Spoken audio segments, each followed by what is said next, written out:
Howdy, folks, and tonight we're going to be talking about Rocky Mountain Life. This new book I got right here, it's called The Star Library. Out of the Star Library, my new book, and it's about this guy's journey into the West as it was beginning in the 1840s. Only right here. It's the only place you're going to hear this because this is a one-of-a-kind book. And I imagine there's probably not many other. I got a mark in here that says it's 1888. He talks about going on this trip in 1881. It was the Rocky Mountain Life, starring startling scenes and perilous adventures, the Far West by Rufus B. Sage. Doesn't really give a date on when this was published or the copyright that I can find. But it does have some good stuff, and we're going to read from it tonight. And I hope you all enjoy this presentation that I have for you, because this is always a good thing. Yeah, we're going to go do this. There we go. Biggest picture I could possibly get for you. And then we'll go from there. Rocky Mountain Life. Okay, chapter 1. My purpose in visiting the Rocky Mountains and countries adjacent, having hereto provided a fruitful source of inquiry in the many persons I meet, when aware of my having devoted 3 years to travel in those remote regions, and I am so piled with almost numberless other questions, I know of no better way to dispose of them satisfactorily than by doing what I had thought of at the outlet, to write a writing book. But, says one, more books have been already written upon the subjects of a kindred nature, that I will never ever find readers. True indeed. Yet I must venture once more, and this much I promise at the start. It shall be different in most respects from all that I have preceded it. And if I fail to produce an agreeable variety of adventures, here interwoven with a large fund of valuable information, then I shall not have accomplished my purpose. Yet, why did I go? What was my object? Let me explain. Dame and nature bestowed upon the lavishly and intimate curiosity and fondness for things strange and new, of which every one is more or less preceded. Phrenologists would declare my organ of inquisitiveness to be largely developed, and certain it is. I have a great liking to tread upon unfrequented ground, and mingle among scenes at once novel and romantic. Love of adventure, then, what the great proprietor, while an enfeebled state of health, sensibility, and accomplished me a seek in other parts of invigorating air and climate denied by the cascade atmosphere of the populous country. I also wish to acquaint myself with the geographic of these comparatively unexplored regions, their geography, character, curiosities, resources, and natural advantages, together with their real condition, present inhabitants, inducements to immigrants, and most favorably localities for settlements, to enable me to speak from personal knowledge upon subjects so interesting at the present time as are the above. Here and then was objects every way worthy of attention, and vested in an importance that would render my excursion, not a mere idle jaunt for the gratification of self-curiosity. This much by way of prelude. Now to at the task at hand. While yet undecided as to the most advisable mode of persecuting my intended enterprise, on learning that a party of adventurers were rendezvoused at the Westport, Missouri, pre, preparatory to their long, arduous journey to the newly formed settlements of the Columbia River. I hastened to that place, where I arrived at the mouth of May 1841, with the design of becoming one of their number. In this, however, I was doomed to disappointment by being too late. A few weeks subsequent marked the return of several fur companies from their annual excursions to the Indian tribes inhabiting the region adjacent to the headwaters of the Platte and the Arkansas rivers, whose outward trips are performed in the fall months, impatient at delay and despairing of a more eligible opportunity for at least some time to come. I made prompt arrangements with one of them to accompany it en route as far as the Rocky Mountains, intending to proceed thereafter as a circumstances or inclination might suggest. This plan of traveling was adhered to, notwithstanding the detention of some 3 months, which retarded its prosecution. I would here beg to interlude of the reader to seemingly discretion the particular locality of the place to whose vicinity he now introduced, owing to the deep interest cherished by the public mind relative to the Oregon country, will doubtlessly call for more than a mere passing notice. I alluded to the towns of Independence and Westport, situated as they are at the utmost verge of civilizations, and upon the direct route to Oregon and regions adjacent. They must retain the command as the great starting point for immigrants and traders. That important ready assumed by general consent. Their facilities of access from all parts of the Union, both by land and water, are nowhere exceeded.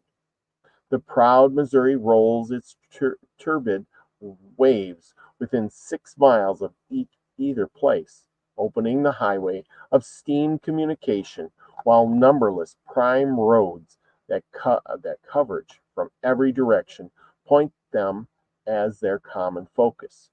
Thus, the staid New Englander may exchange his in native hills for the frontier prairies of in the short-term interval of 2 weeks, and in half that time the citizen of the sunny South may reach the appointed rendezvous, and nearby the hardy immigrant may commence his long overland journey from his own door, fully supplied with all the necessities its successful termination.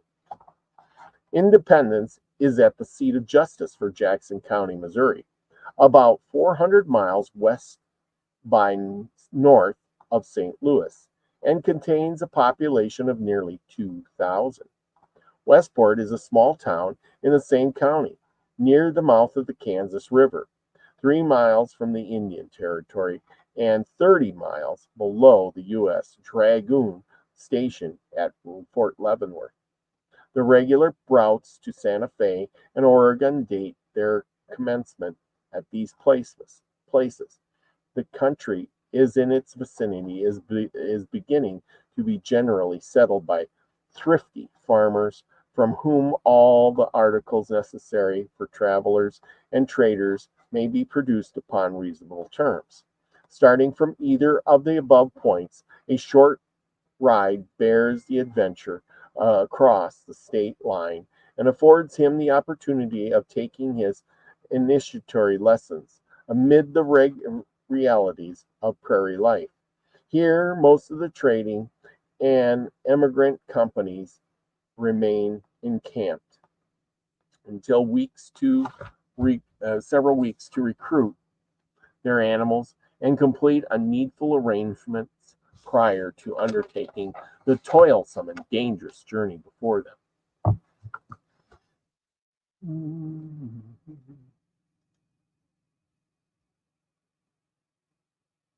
The scenery of the neighborhood is truly delightful. It seems indeed like one nature's favorite spots where flora proceeds in all its regale, splendor and fragrance of wildflowers, perfumes the breath of spring, and lades the summer breeze with willing incense, now sporting beside her fountains and revealing in her dales, then smiling from her hilltops of luxuriating breath her groves. I shall never forget the pleasing sensations produced by my first visit to the border prairies. It was in a month of June, soon after my arrival at Westport. The day was clear and beautiful. A gentle shower that preceded night had purified the atmosphere, and the laughing flowerets, newly invigorated from the nectarine draught, seemed to vie with each other in the exhaustion of their sweetest odors. The blushing strawberry, scarce yet devastated of its rich burden of fruit, kissed my every step. The buttercup, turnip, pink violet, and daisy, with a variety of other beauties, unknown to the choice collections of civilized life, on every side captivated the eye, and the delightful of the fancy. The ground was clothed in luxurious herbage. The grass, where was left uncropped by grazing herds of cattle and horses, had attained a surprising growth. The landscape brought within the scope of vision a most magnificent prospect. The groves, clad in their gayest foliage and nodding to the wind, ever and anon crowned the gentle activities of reared their beads from the valleys as they if they were planted by hand, of art to point the wayfarer to Elysian retreats. The gushing fountains softly breathing their fare to untaught melody, before on either hand, at short intervals, greeted the car and tempted the taste. The lark, linnet, and martin, uniting with each other, feathered songsters poured forth their sweetest strains on the grand concert, and made an air vocal with their warblings, and the brown plumed grouse, witnesses of the approach of men, till dangerously near, would here and there emerge well knit from underfoot, and whiz through the air almost lightning speed, leaving me half frightened at her unlooked presence and sudden exit. Hither and yon trunked lands of horses and cattle from the chessing invite pastures of the settlements were seen in the distance, cropping the choice herbage before them, and gamboling in all pride of native freedom. Amid such scenes, a delight to wander, and often at this late day will my thoughts return unbidden to conserve with them anew. There is a charm in the loneliness, an enchantment of the solitude, a witching variety in the sameness, that must ever impress the traveler, when for the first time he enters within the confines of the great western prairie. One thing further I will have done with this digestion. Connected with the foregoing, it may be deemed amiss to say something in retaliation to the Indian tribes inhabiting the territory adjacent to this common camping place. The nearest native settlement is some 12 miles distant and belongs to the Shawnees. The nation numbers in all 14 or 1500 men, women, and children. Their immediate neighbors are the Delawares and the Wyandots, the former claiming a population of 1,100 and the later 300 or 400. Many connected with these tribes outstrip the nearest whites in point of civilization and refinement. Excelling them both in honesty and morality, and all that elevates and ennobles the human character. Their wild habits have become a great measure subdued by its restraining influence of Christianity, and they themselves transformed into industrious cultivators of the soil, occupying neat mansions with smiling fields around them. Nor are they altogether neglectful of the means of education. The mission schools are generally well maintained and ready pupils, in no respect less backward than the more favored ones of the other lands. It is not rare, even considering the smallness of their number, to meet among them which persons of liberal education and accomplishments. Their mode of dress assimilates to that of the whites, although as yet fashion has made comparatively but little inroads. The unsophisticated eye would find public source for amusement in the uncouth appearance of their females on public occasions.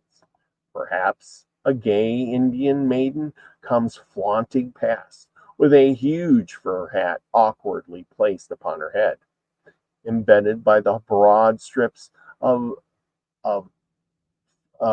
figured tin instead of ribbons, and ears discented with large flattened rings of silver reaching to her shoulders.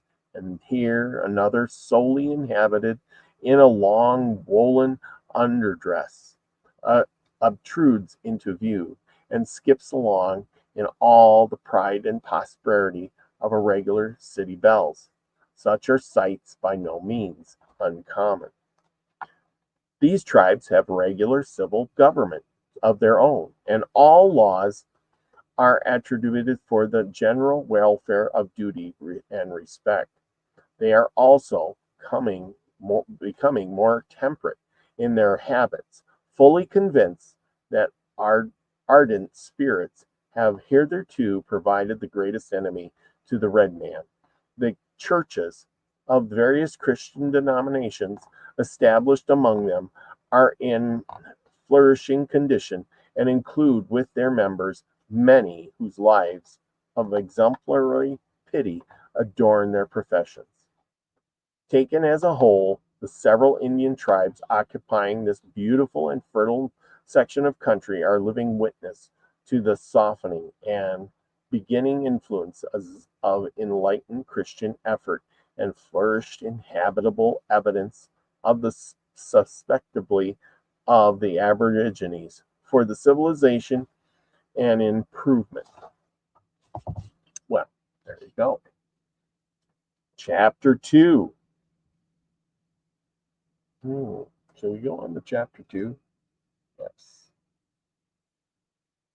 Chapter 2. After many vexations, delays, and disappointments, the time was at length fixed for our departure and leaving Independence on the 21st of September. I proceeded to join the encampment without the state line. It was nearly night before I reached my destination, and the campfires were already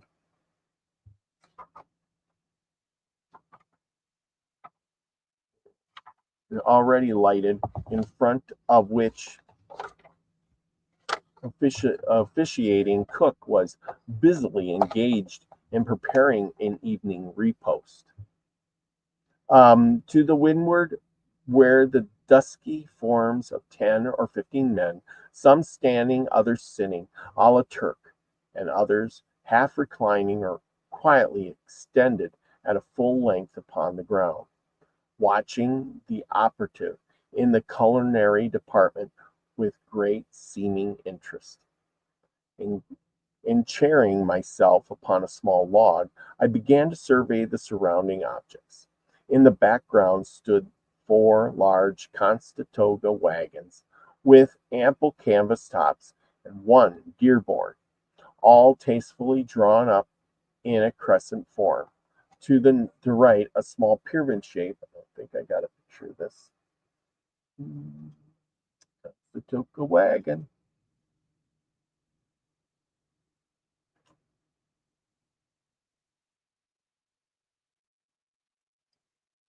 Hmm. Oh, drawn up in a crescent form. To the right, a small pyramid shaped tent with its snow white covering disclosed itself to the eye and presented an air of comfort. To the left of the cavern, animals securely picketed at regular distances of some 15 yards apart occupied an area of several acres.